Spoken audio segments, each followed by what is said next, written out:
I refused. I think there are fundamental values that the country should get used to. Arrival at the party conference, which nominated Wladimir Putin to run for president for the third time.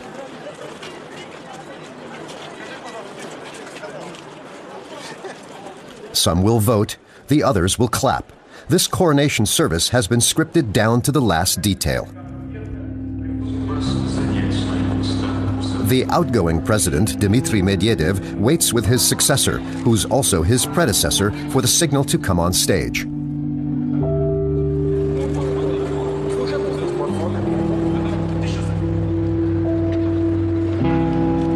Президент Российской Федерации Дмитрий Анатольевич Медведев. Председатель правительства Российской Федерации, лидер партии «Единая Россия» Владимир Владимирович Путин. Even though the announcer names Medvedev first, the shouts are for Russia and Putin. The West had been banking on a second term for Dmitry Medvedev. If someone from the West bangs on individual politicians in Russia, that's a huge mistake. You shouldn't bank on one person. You should bank on the whole Russian people. Nothing here is left to chance. There's the much-decorated general who only knows one candidate. Dear friends, I ask you to support the candidature of Vladimir Vladimirovich Putin at the presidential elections for the Russian Federation.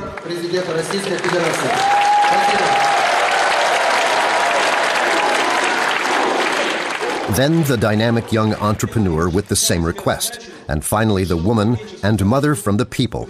It's also Mother's Day in Russia today.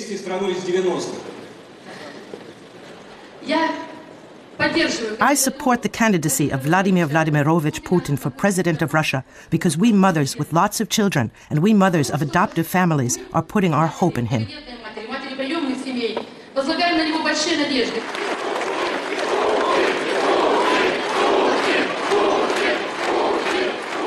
Finally, the once and future hope of the party shows why he, not Medvedev, is the man of the hour.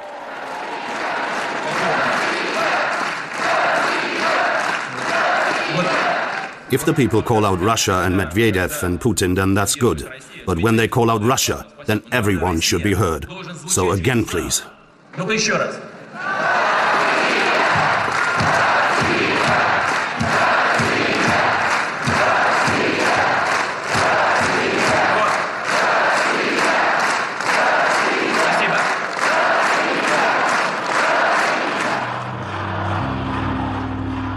Journalists are only allowed to follow the show from outside the hall as a live broadcast on screen, a kind of Russian real-time.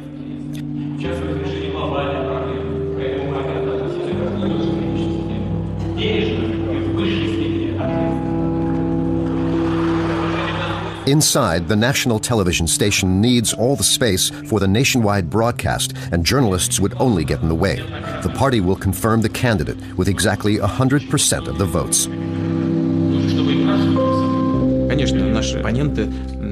Of course, our political enemies are very critical because of the freedom of the press and things like that. But they can do that. They're allowed to speak out publicly and very actively. They can demonstrate. The media work completely normally and aren't interfered with. That confirms that our society has positioned itself in such a manner that it won't go back to the past. With the qualification that so far no other party has been allowed to announce and celebrate the announcement of its candidate live and nationwide on the state television channel. Nobody, not even the opposition, doubts that Vladimir Putin will win, even though weeks later, in March 2012, they won't recognize his official share of the vote, namely 63%. But the competition is beaten. Vladimir Putin is back in the Kremlin. It's business as usual in Moscow. Those with money and connections are in the Bolshoi Theater tonight.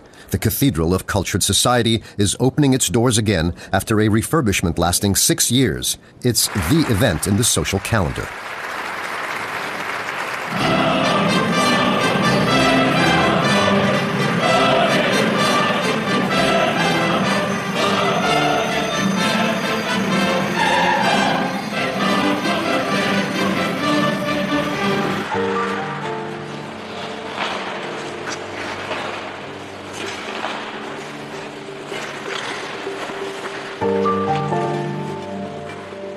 Cultural events like that aren't really his thing. He's more into ice hockey.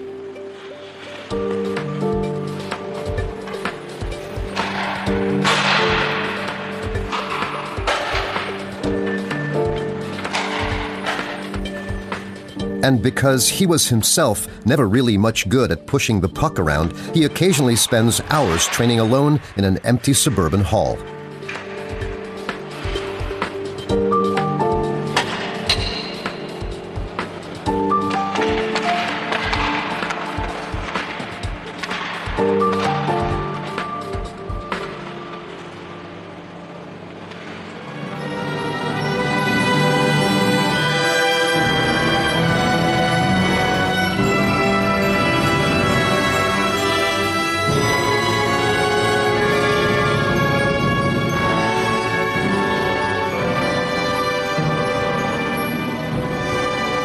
Distancing himself from the nouveau riche and from his predecessor is beneficial for his presidential campaign.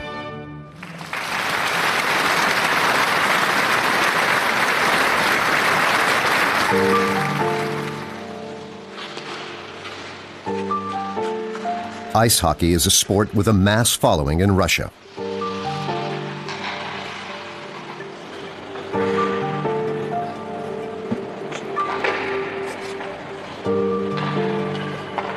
The 2014 Winter Olympics will be held in Sochi. Vladimir Putin will be 62. As president, he could open the games by skating across the glittering ice. It would be useful to be confident on his skates. That's what he's training for, and he'll do it for hours if need be.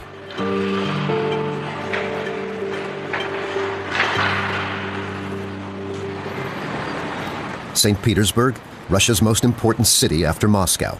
Vladimir Putin grew up here in the 50s and 60s. At the time, the city was still called Leningrad. He never saw his two elder brothers. They both died as children, long before he was born. I spent most of my time outside with the other boys. They were all like me. There were no oligarchies or party functionaries. They all lived elsewhere. The girls and boys who lived around us came from working-class families. Our lives were lived in the courtyard from morning till night, sometimes late at night. Then the parents came home and called us in. In the communal flat, we had a room of 24 or 25 square meters, in which I lived with my parents. Then there was a family with 3 people, and another one with 2 people.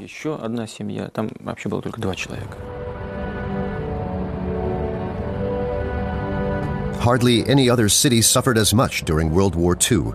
For 871 days, German troops besieged St. Petersburg, preventing its inhabitants from getting new supplies. Hundreds of thousands died. Putin's father was seriously wounded as a soldier. The parents survived and dealt with the trauma mostly on their own. I can't say we were a very emotional family.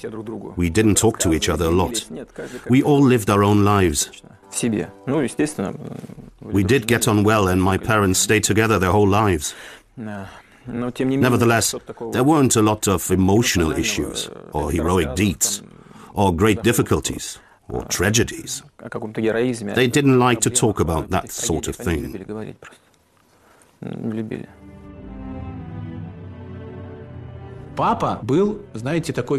His father was a real working man. He was always ticking Vladimir off about something. Of course, he loved his son, but he was scared of coming across as too lax. His mother was benevolence personified. She was always at pains to avoid conflicts. No quarrels, that was the main thing. His father was very different. Working class, simply. Putin's judo club meets in the gym. He trained here as a teenager. Being able to stand up for himself and asserting himself is something that has occupied the not exactly muscular Vladimir Putin ever since childhood. How did I get into sports? In the beginning, we were all the same, at 5, 6, 7, 8. We ran around the courtyard. When we were older, 13 or 14, things changed. We all developed differently. Some grew taller and stronger. and were more healthy. They became physically superior. Simply your personality wasn't enough anymore to remain the natural leader. I needed tools in order to maintain my position in the pack.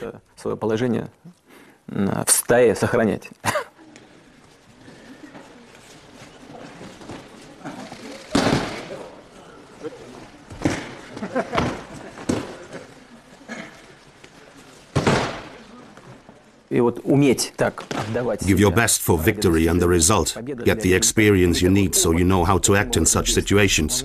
That's important. It's character forming. Sports play an important role in that area. You have to be able to mobilize yourself to focus completely on achieving a certain goal. And that's what you learn from sports.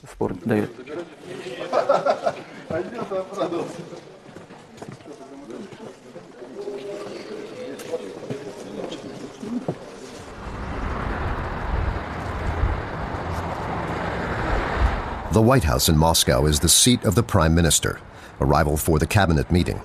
Vladimir Putin generally only shows up when his team have taken their places. They know that.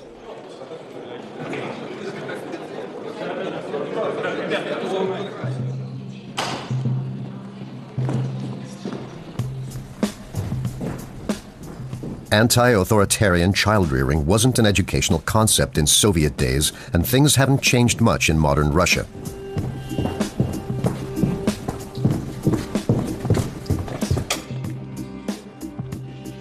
Teachers stand at the front and lecture. Since the time of the czars, there have been clearly defined roles. Teachers are teachers, pupils are pupils.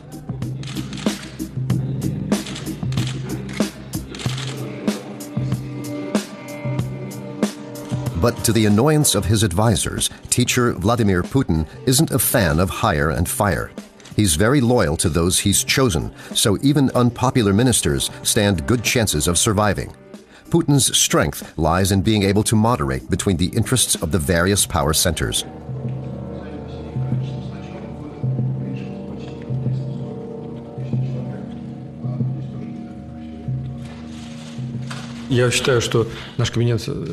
Our cabinet consists of two factions. The one faction wants the state to have more influence over the economy, with more regulation and state investments. The other faction, the more liberal wing, is in favor of traditional market models and private enterprise. This faction wants the government to create transparent rules. Adhering to rules and being respected as an equal player, even after the collapse of the Soviet Union, that's been the aim of Vladimir Putin ever since the start of his political career. Even in 2001, when the new president spoke in the German parliament, there was a sense of disappointment that the West, after an initial euphoria for the new Russia, was banking on old recipes. Today, decisions are made without us sometimes. We're then just asked to support them. It's often said that without Russia, it would be impossible to implement these decisions. We want to know, is that normal? Is that a real partnership? We haven't learned to trust each other yet. Despite all the sweet-talking, we secretly continue to resist. Sometimes we demand loyalty to NATO. Sometimes we argue about the purpose of its expansion. We still can't agree on the problems with the missile defense system. There are lots of things like that.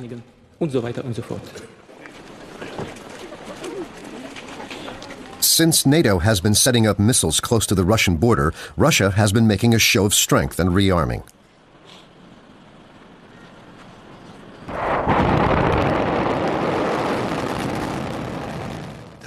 NATO's argument for the missile shield is that it's not against Russia, but against Iran. You make me laugh.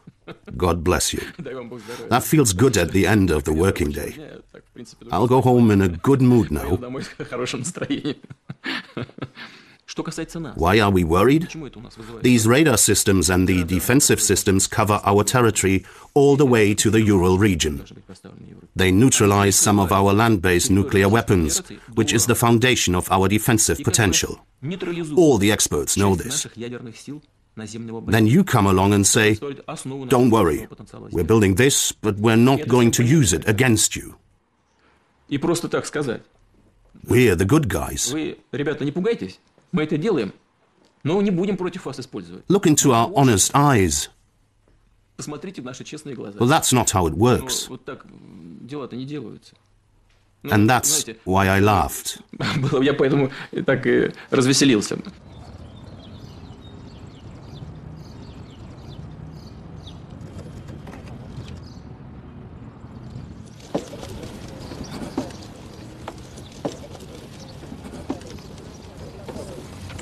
Question to President Bush, is this a man that Americans can trust? I'll answer the question. I looked the man in the eye. I found him to be very straightforward and trustworthy. We had a very good dialogue. I was able to get a sense of his soul. Good job, Mr. President. Thank you. I think he is a decent and sensitive human being. But he was President of the United States and he had to fulfill his duty. He did what he thought was right, as the team of experts around him thought was right. Even so, I think many of his decisions were mistaken. Moscow is celebrating the victory over Nazi Germany. The idea that Russia could fall apart even more after the fall of the Soviet Union is Putin's nightmare. The possibility that Chechnya and other constituent republics might turn away from Russia, slowly causing the biggest country in the world to become insignificant, is beyond his imagination. To maintain Russia's size, he's willing to go to war, willing to accept the deaths of thousands of civilians, but also of many Russian soldiers.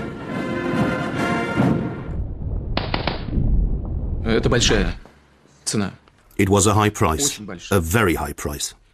You remember something like that forever. But I'm certain that if we hadn't taken a tough stance at the time, we would have demonstrated weakness. The consequences would have been dreadful and the number of victims very much higher. Russia would have been sucked into a never-ending series of bloody local wars. We would have had a second Yugoslavia. You're not a natural diplomat? Not at all. Fragmentation bombs are used, killing hundreds of people. Given this, don't you think that by trying to eradicate terrorism in Chechnya, you are going to eradicate the civilian population of Chechnya? Do you want to become a radical Islamist and have yourself circumcised? I'll invite you to Moscow. We're a multi-faith society and have good experts. I'll instruct someone to circumcise you in such a way that nothing grows back.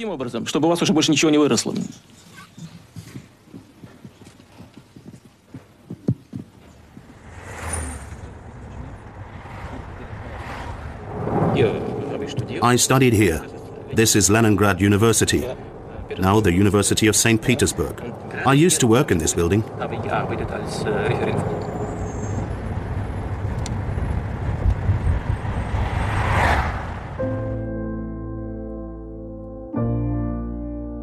The worker's son dreamed of working for the Foreign Intelligence Service from an early age. He wanted to be part of the mysterious elite, wanted to travel to other countries for his people, his country. That's why he studied law. I knew that the people who worked in intelligence or counterintelligence had to be selfless, as we used to say. They were willing to risk everything in order to achieve the big ideals, even if that meant giving their lives. That was my primary motivation. I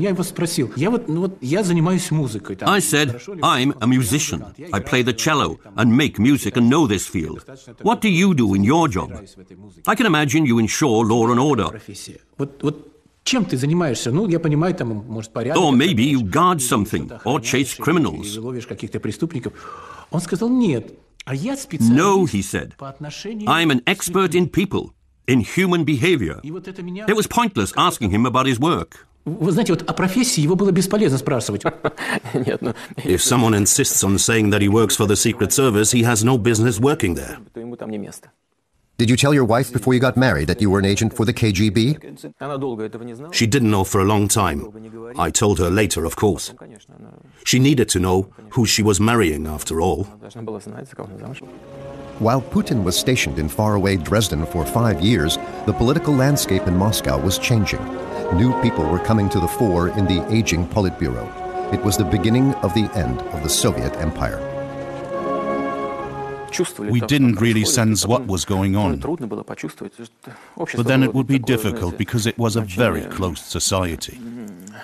Even for us, members of the security apparatus, it was hard to imagine what was going on in the corridors of power. So along came Gorbachev, and there were changes. Perestroika. Not only in Moscow were things changing. In East Germany, the new man, Mikhail Gorbachev, was announcing the new course to the Soviet allies. I believe the only people in danger were those that didn't react to life. Those who had to take up these impulses from society and shape their policies accordingly shouldn't be afraid of difficulties. That's perfectly normal. Gorbachev's words meant the beginning of the end for communist East Germany. Dresden, a few weeks later. And it wasn't just here that demonstrators were taking to the streets. They stormed the Stasi headquarters and also surged up to the KGB's offices.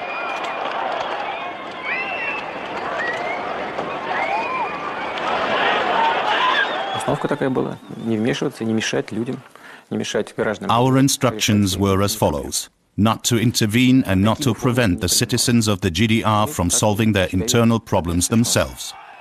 I went out to the people and asked them what they wanted. They wanted to look at the building from inside because they thought it belonged to the Stasi. No, I said, it belongs to the Soviet army. The next question was, how come I spoke such good German? The only thing I could say was that I was an interpreter. Not many people in Moscow have aspirations like that. The dream job of becoming an agent has faded. The Soviet Union came to an end 2 decades ago. For most people, it's a period that has nothing to do with them, a fading black and white photograph.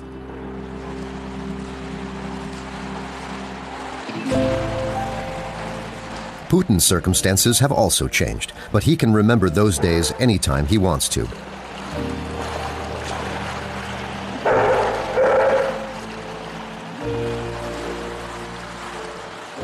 The fact that someone like him asserted himself through the troubles of the 90s and is still a major player leaves little room for self-doubt.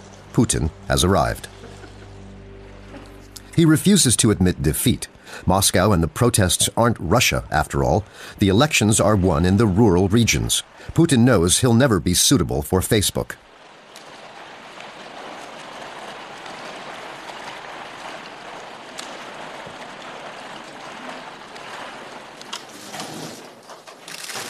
The leaders of the United Russia Party have come together for a meeting.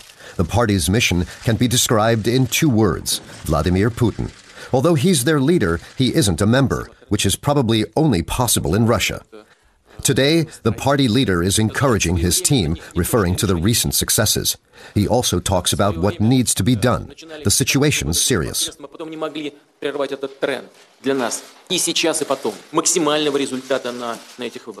The polls are down since the opposition gave the governing party the label of being a bunch of crooks and thieves. The summit meeting has just one purpose: to demonstrate that the party still exists, but the managers weren't expecting a power cut in their own house.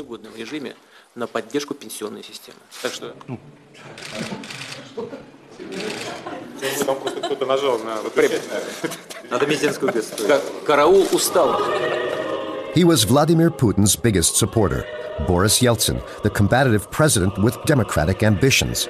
Yeltsin took Putin under his wing in the Kremlin after the unemployed local politician Vladimir Putin got an office job there in 1996.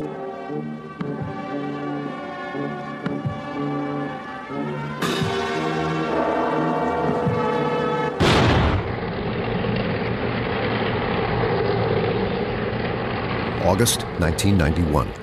Some of the apparatchiks of the Soviet Communist Party felt Gorbachev's opening up was going a bit too far. They staged a coup and were supported by the KGB. It was the great moment of Boris Yeltsin. He supported Gorbachev. The coup failed. and for the first time, Putin suffered qualms of doubt about his own role. Yes, that was a very tense moment. It was during the coup that I became aware of my dual role. On the one hand, I was a close aide of a leading personality in the democratic opposition. At the same time, I had never left the KGB, and this organization had actively supported the coup. The dual role in which I found myself was simply untenable. So I asked to be relieved of my post, without knowing what would happen. For many, the upheaval in Russia, perestroika, was a disaster. State structures were no longer functioning.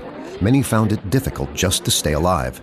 That was the reason why Putin looked for another job as soon as he returned from East Germany. Everyone could see that the Soviet Union was on the point of collapse. The seams were about to come apart. There was no longer any certainty that the security services would continue to exist. There was talk of cuts, and of course I thought about my future. I remember exactly how it was.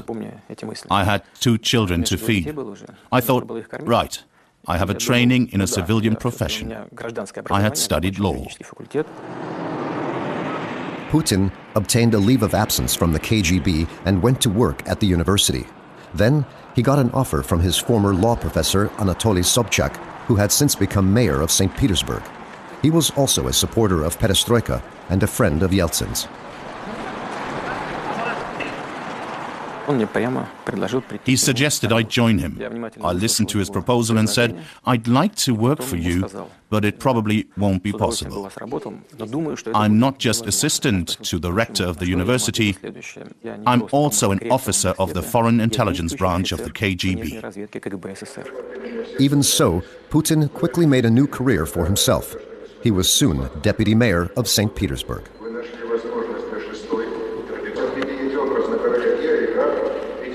That was the most difficult time in St. Petersburg. At the end of 1991, neither the Soviet Union nor Russia existed, let alone any power structures. Crime was rife, not least in the economy. Putin certainly used his experience as an agent and worked very energetically with entrepreneurs and managers. He had excellent information, and I think he had the situation under control. Sobchak trusted him, but in St. Petersburg, they were afraid of him. We must react appropriately. If criminals attack us, the police must not hold back. They must be brutal. That's the only way to fight criminals. For every dead policeman, we must shoot 10 criminals. Within the law, of course.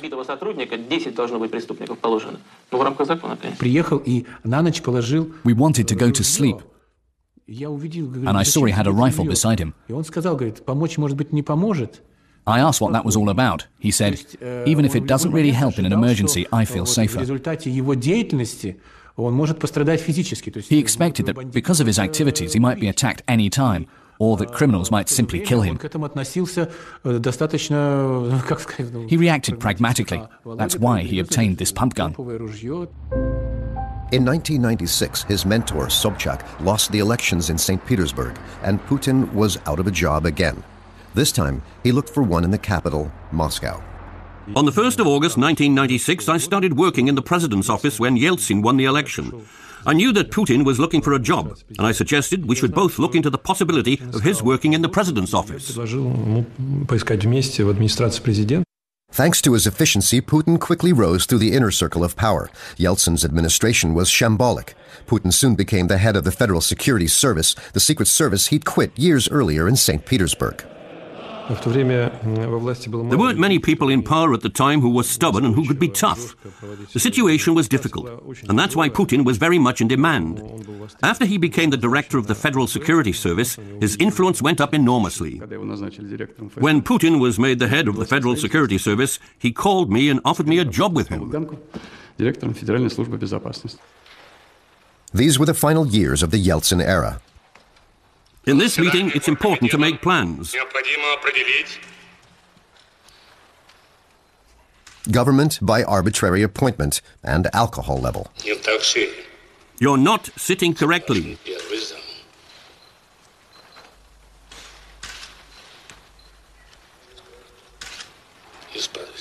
Stepashin is the first deputy. Correct that.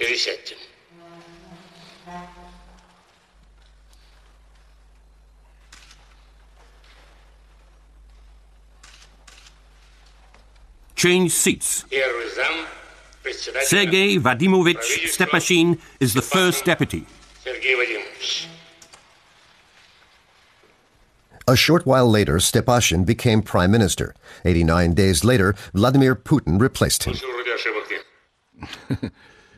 My appointment as prime minister was pretty strange. Yeltsin invited me in and said, "You're appointed."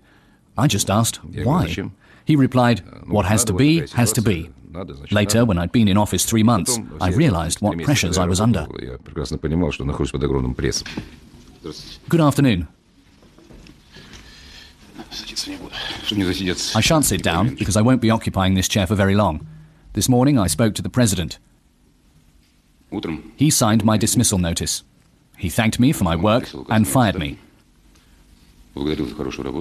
My functions will be taken over by Wladimir Putin, the Secretary of the Security Council and head of the FSB. Even before the job was offered to me, President Yeltsin summoned me to the Kremlin. He told me that he considered me a potential prime minister and that later he would propose me for the post of Russian president. That all came rather unexpectedly, and I said I wasn't sure I was intended for this job or this destiny. He didn't try to persuade me, but just said, "We'll come back to that. Think it over." Later he did come back to it, and I agreed. In 1999, Boris Yeltsin appointed Putin as his successor. Putin showed his gratitude. As his first decree, the new president issued a guarantee that prevented Yeltsin and his confidants from being persecuted in any way. The price for power? Ask Putin yourself. It's normal.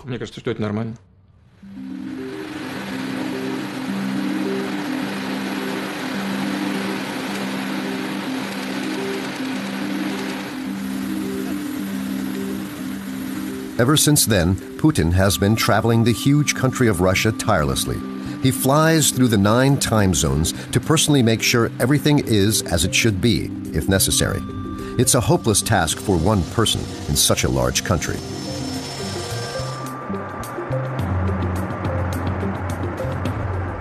He likes to stick to his own rule of not letting on if a situation is difficult.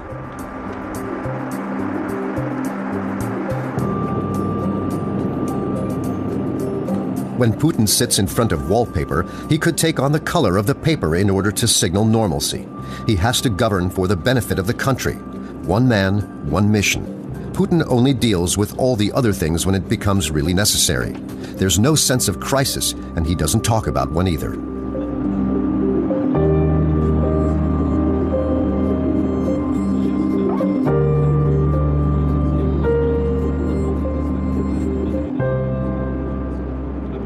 If you're friends with him and you're cooperative, if you're reliable, then he'll never disappoint you. That's a very important quality in life. And in politics, it's doubly important, especially so for a man, not being a traitor or coward and not to abandon those on your side. What are his negative sides?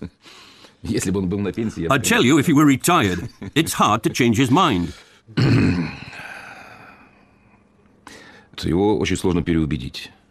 He wouldn't ever forgive someone who betrayed him, lied to him, or insulted him. He doesn't forget something like that.